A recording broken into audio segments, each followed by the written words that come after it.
Hello everyone, Gammon here.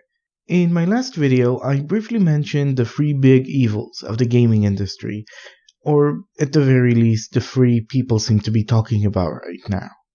These are the Epic Game Store, loot boxes, and crunch. And I feel each of these topics deserves its own video. Now, I've already made a video giving my opinion about the Epic Game Store, after which, by the way, Epic continued to shoot itself in the foot so many times it surprised even me. The sheer amount of incompetence Epic has genuinely surprises me. But since I've already made a video about the Epic Game Store, let's move on to loot boxes. So, about loot boxes.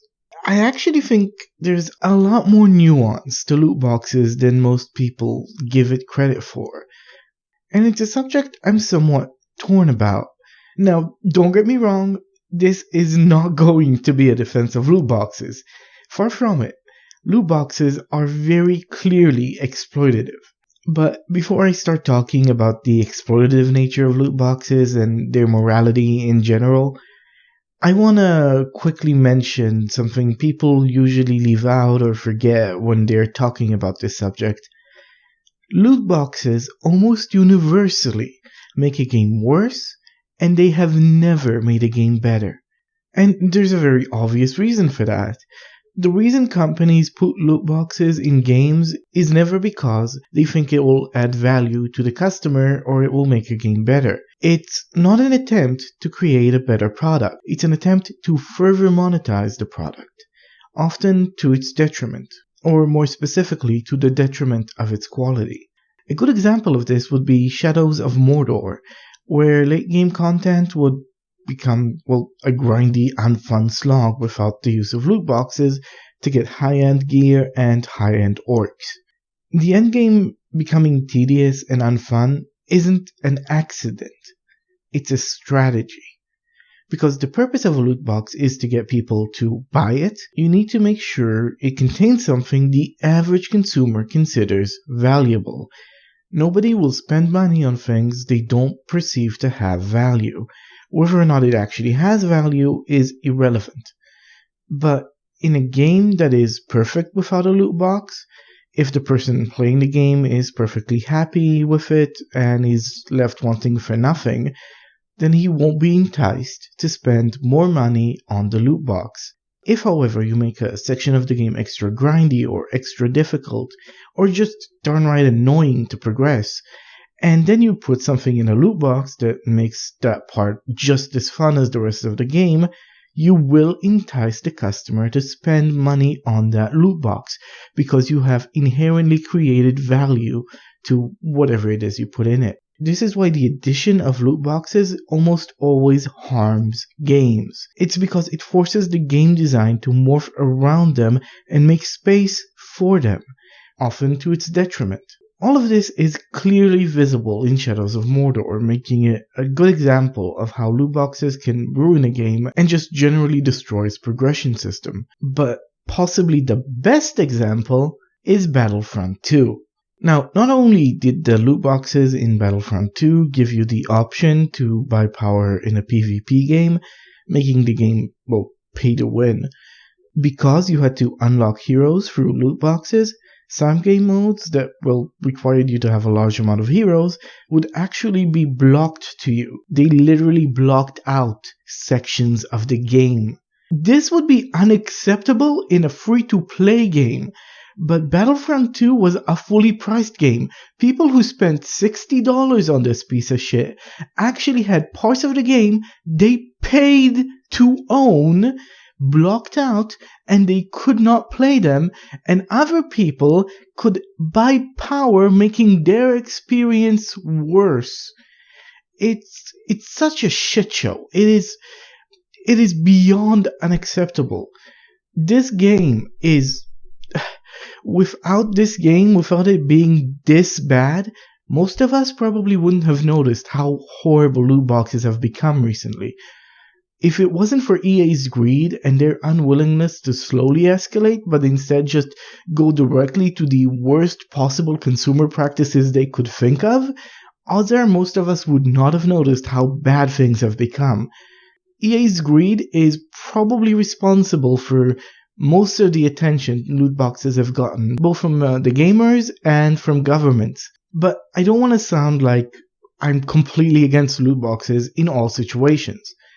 There are ways to implement loot boxes in ways that I think harm the game, but they don't harm it so much that it becomes intolerable. So possibly the best implementation of loot boxes in any game, or at least any game I know, is Dota 2. Now, Dota 2 is a free-to-play game. You don't have to spend any money to start playing it. In addition, all of the heroes, abilities, and everything related to gameplay is unlocked from the very start. And the only thing you can get from loot boxes are hats. Hats being, well, a catch-all term for cosmetic items that do not affect gameplay or your performance. So they're just things to make your hero or whatever it is you're playing look slightly different or cooler or prettier or whatever. So as long as a game is free to play and the loot box only contains cosmetics, the impact on gameplay is minimal. And personally, I don't mind it. So these are the terms, I suppose. I don't think loot boxes have any place in fully priced games or any priced games. If you want to have a loot box game, that's fine. Make it free. Don't charge people twice. And never, ever, ever let people buy power or anything that directly impacts the gameplay. So long as these two things are true, I don't personally mind loot boxes. I still think they're bad, but I don't think they're intolerable. Okay, so now that I've mentioned a little bit about gameplay, let's start talking about the ethics behind loot boxes. So let's start by understanding why publishers even use loot boxes instead of microtransactions. Why they put all of these items inside of a box and randomly distribute them instead of just letting you buy a specific item. Well, the concept behind loot boxes is fairly simple. Each one contains the chance to win one of many items. Some of them can be worth a lot of money, or you really want, or extremely rare. Some of them are very common, usually worth very little, and you probably don't really want them.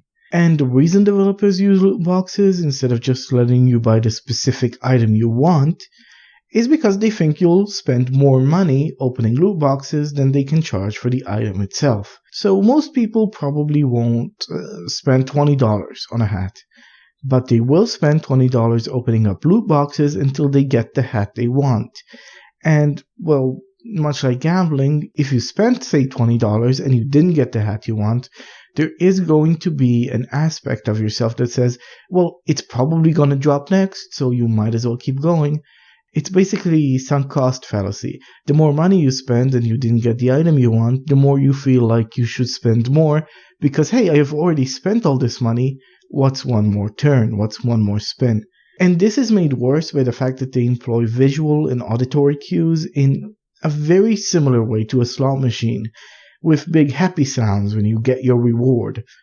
The way loot boxes are designed is clearly meant to make people overspend, which is sleazy even when you do it to adults, but is significantly worse when you do it to children or teenagers, and a lot of the people playing these games are underage.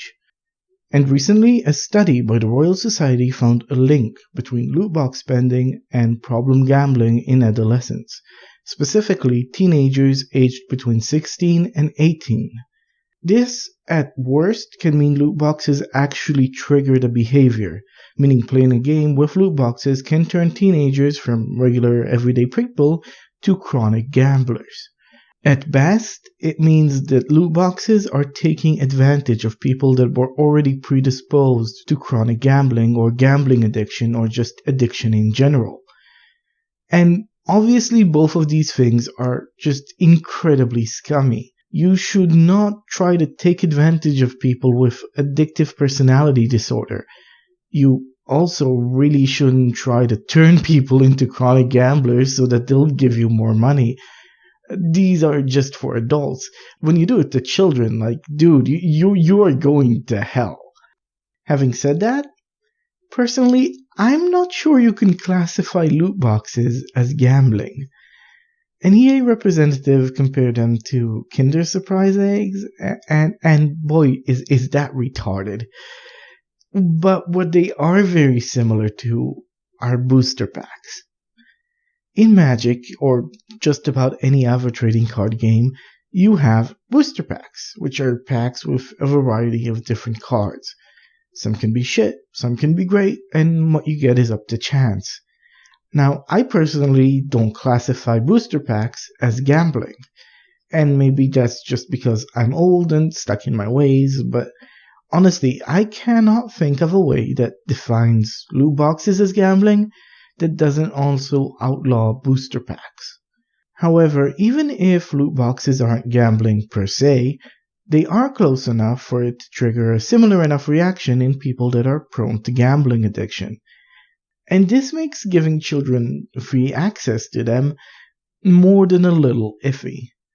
However, and here is where I'll break away from most people, I think, classifying loot boxes as gambling and not allowing children to buy loot boxes or even just banning them, period, is most probably not the right solution, and this is for multiple reasons. Now, the most obvious reason I object to this is, well, I just don't think it's true.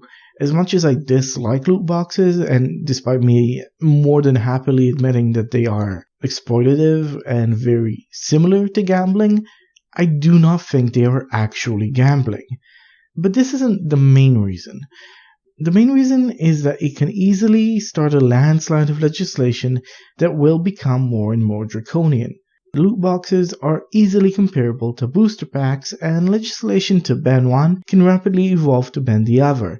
If not just include it from the onset, the legislation can also morph slowly to remove more and more chance-based mechanics in video game marketing. For instance, random giveaways.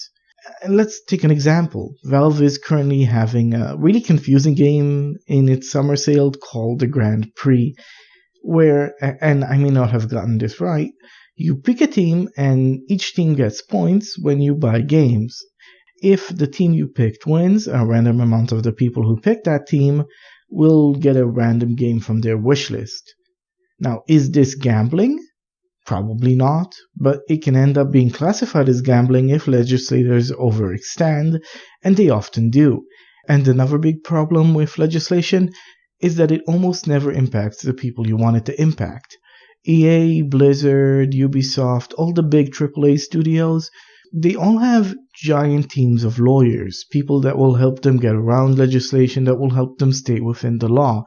But if you're a small developer, if you're an indie or a AA studio, those expenses can easily take you out of business. Legislation almost always hurts the little guy, while the big companies just easily skirt around them. Now, another reason is that children don't actually have free access to loot boxes, or at least they shouldn't, since loot boxes require money, and children don't have money. Their parents are kinda supposed to be the thing that stands between them and overindulging. But I think I talked about the problems loot boxes present enough, as well as the problems with some of the proposed solutions. I think now would be a good time to, well, start talking about solutions, or the solutions I think are good, to these problems. Like I said, banning loot boxes or classifying them as gambling is going way too far and will probably create more problems than it solves. The problem with loot boxes, or at least the ethical problem, is that a lot of children end up spending a lot of money without the knowledge of the parent or the guardian. One of the ways this happens is because the credit card information their parents give them ends up getting saved in the system, saved inside the game. And this allows kids to buy more and more without ever going back to their parents and asking them for more money. An easy way to fix this would be for the government to mandate that when it comes to things like loot boxes, you have to enter your credit card manually each time. And also don't let them use services like PayPal that might end up letting them have repeated access without their parents' credit card. Now, obviously, this will make buying loot boxes very, very, very inconvenient, but that's fine with me. I'm more than happy to inconvenience people, even adults, so long as it means that we're not letting underage kids, well, kind of develop chronic gambling addiction. And yes, that means government regulation, and I spent a good part of this video warning against the government getting involved. Trust me, I wish this didn't have to happen, but the government has to police this shit because obviously these companies are not willing to police themselves. And these companies policing themselves would actually be the best solution. You see, this isn't the first time government and moral concerns surrounded gaming. Violence and sex in video games used to be a big issue back in the 90s. That's why the ESRB was formed. It was to mitigate these concerns by creating a body that gives games an age rating. This in turn returned the responsibility directly to its proper place, the parents. But this isn't the 90s, and sadly most video game publishers are now addicted to the loot box money. Loot boxes have created around $30 billion in 2018 alone, and companies are not willing to give this money up. They aren't willing to police themselves, and unlike some people, I don't think the government is completely incompetent, only mostly incompetent. A good example of government regulation on loot boxes that I think ended up being a positive change was forcing companies to show the odds on an item drop. The reason you now have the odds listed when you want to open a loot box is due to regulation passed by the EU, and in my opinion, it's a small but real improvement on the situation. These are the types of changes I'd like to see, ones that either put responsibility back in the hands of the parents and gives them the tools they need to control their children, or ones that inform the consumer. Mind you, none of these fix the problems that adding loot boxes to game almost always ruin parts of the game by twisting its gameplay and progression systems in order to make them less fun so that you'll, want to buy loot boxes. But that's an inherent and unsolvable problem, and why I will always look at a new game that comes out with, any type of loot box with major side eye. However, even if we consider that loot boxes will always be a net negative to a consumer, banning them seems to be a huge overreaction and could lead to more and more things getting banned or criminalized, usually impacting the smaller developers, while the bigger ones will use their a huge amount of money and teams of lawyers in order to skirt regulation. This is a very, very slippery slope, and we should all be careful not to let a situation get out of our hands, no matter how much we want to see EA get fucked. Anyway, that should be enough for now. Thanks for watching.